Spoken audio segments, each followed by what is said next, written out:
Lila had always been drawn to old things, the patina on antiques, the ghost of stories clinging to their surfaces.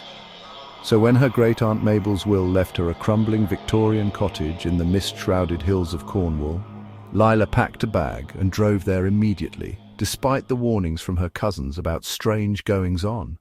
The cottage sat at the end of a winding lane, its once white walls now grey and pockmarked, the shutters hanging askew.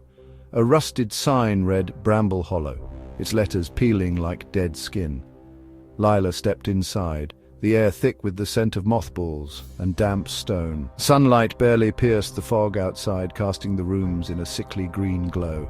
In the attic, beneath a layer of cobwebs, she found a small oak trunk.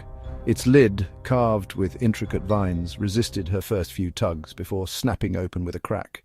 Inside was a silver locket, its surface etched with the same vine pattern. Lila's breath hitched. Her aunt had once mentioned a family heirloom lost decades ago. She unclipped it and flipped it open. A faded photograph fell out, a young girl with wide, hollow eyes standing in a garden. "Edith!"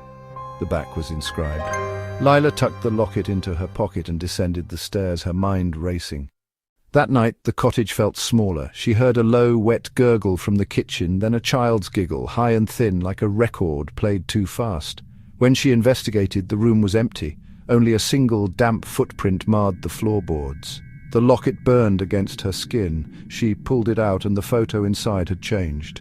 Now Edith stood in a hallway, her eyes locked on Lila. Behind her loomed a shadow, taller than the walls, pulsing faintly. Lila dropped the locket. It clattered, then fell silent.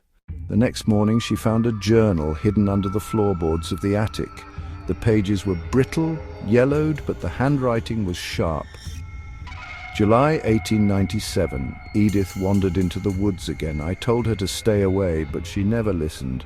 When I found her, her dress was torn, her lips blue. I brought her back, but the mist, it followed. Now she won't speak, just stares. Sometimes I hear it too, a voice like water in a pipe. "You took my home." August 1897. Edith is gone. I searched the garden, the barn, nowhere, but last night the locket, her face was there, but the shadow, it had a mouth, teeth, it hungers. That evening Lila heard the giggle again, closer. She darted to her room, locking the door. The locket, now warm, glinted on her nightstand. She picked it up. The photo showed Edith, but her smile had stretched, her eyes bleeding black. A knock came at the door, soft, insistent. "Lila?" Her blood ran cold. She'd never met Edith. The knock repeated.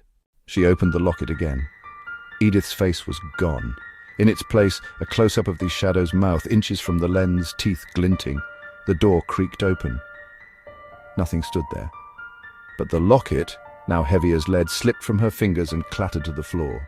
As she bent to pick it up, a hand, pale with blackened knuckles, closed around her ankle. She screamed. But when she looked down, there was only the locket lying still.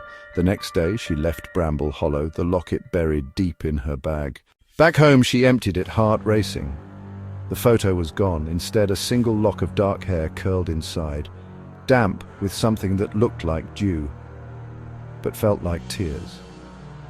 That night she woke to the sound of a child's whisper in her ear. "You took my home."